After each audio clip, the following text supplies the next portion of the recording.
motivational speech. And that's it, math isn't hard, it's a language. Happy watching!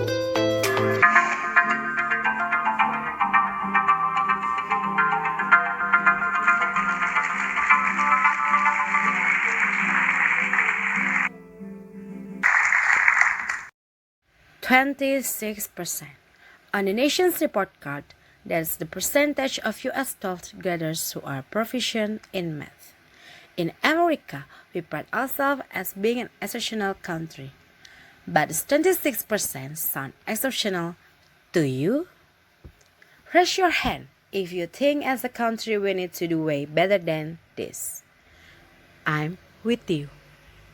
We all need math, but why are so many kids confused by it? Is it because only 26% of people are hardwired for math, while 74% are not? After working with thousands of kids, I can tell you, this isn't the case at all. Kids don't understand math because we've been teaching it is a humanist subject. But if we make math human again, it will start to make sense again. You're probably wondering, how is math ever human in the first place? So, think about it. Math is a human language, just like English, Spanish, or Chinese, because it allows people to communicate with each other. Even in ancient times, people needed the language of math to conduct trade, to build monuments, and to measure the land for farming. This idea of math as a language isn't exactly new. A great philosopher once said, "The laws of nature are written in the language of mathematics." So you see, even Galileo agreed with me. But somewhere along the line, we've taken this language of math, which is about the real world around us, and we've abstracted it beyond recognition. And that's why our kids are confused. Let me show you what I mean. Read this third grade California math standard and see if it would make sense to an 8-year-old. Understand a fraction 1 over b as the quantity formed by one part when a whole is fractionated into b equal parts. Understand the fraction a over b as the quantity formed by a part of size 1 over b. And if you gave this description to an 8-year-old, you probably get a reaction like this. To a math expert, this standard makes sense. But to a kid, it's absolute torture. I choose this example especially because fractions are foundational to algebra, trigonometry, and even calculus. So if kids don't understand fractions in elementary and middle school, they've got a toddler ahead of them in high school. But is there a way to make fractions simple and easy for kids to understand? Yes. Just remember that math is a language and use that to your advantage. For example, when I teach 5th graders how to add and subtract fraction, I start with the apples plus apples lesson. What's 1 apple plus 1 apple, and kids will often say 2, which is partially correct. Have them include the words as well since math is a language. So it's not just 2, it's 2 apples.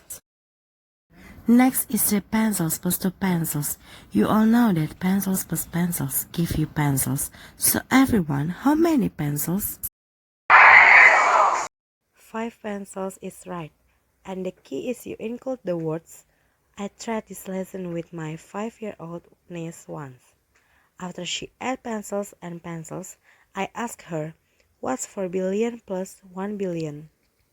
And my aunt overheard this and she scolded me and said, are you crazy? She's in kindergarten. How's she supposed to know 4 billion plus 1 billion? Undaunted, my niece finished counting, looks up and says, 5 billion? And I said, that is right, it is 5 billion. My aunt just shook her head and laughed because she did not expect that from a 5-year-old. But all you have to do is take a language approach and math becomes intuitive and easy to understand. Then I asked her a question that kindergartners are definitely not supposed to know. What's 1/3 plus 1/3? And immediately she answered, 2/3. So if you're wondering how could she possibly know that when she doesn't know about numerators and denominators yet, you see, She wasn't thinking about numerators and denominators. She thought of the problem this way, as she used 1 apple plus 1 apple as her analogy to understand 1/3 plus 1/3. So if even a kindergartner can add fractions, you better believe that every 5th grader can do it as well.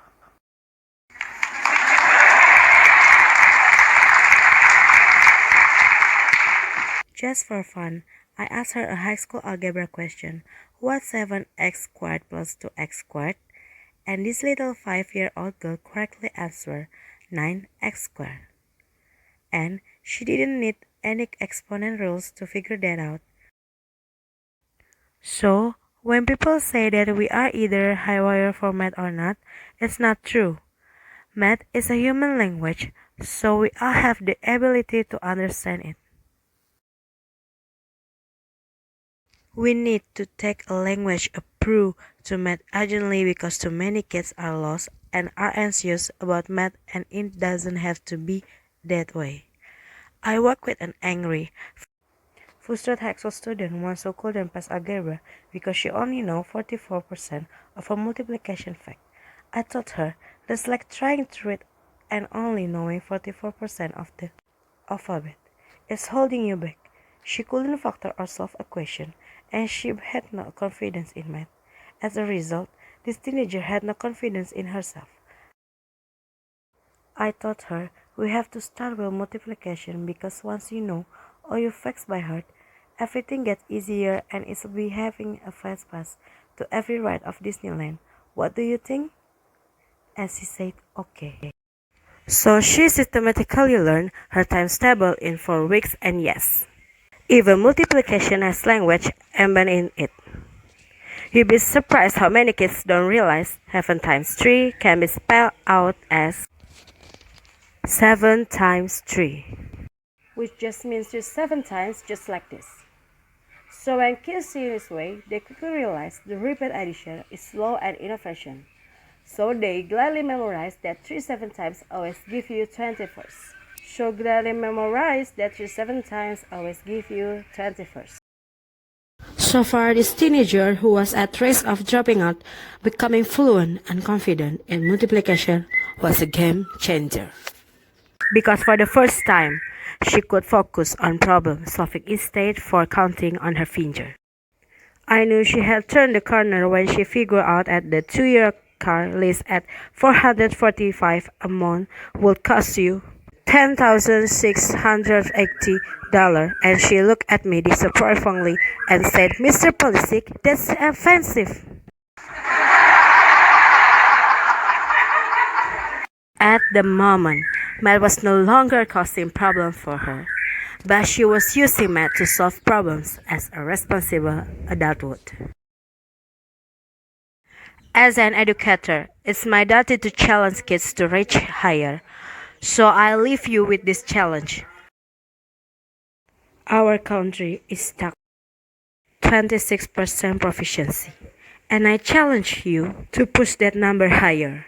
This is important because mathematical thinking not only builds young minds, but our kids needed to imagine and build a future that doesn't yet exist. Meeting this challenge can be as simple as apples plus apples. Insist that we teach math as a human language, and we will get it sooner rather than later. Thank you.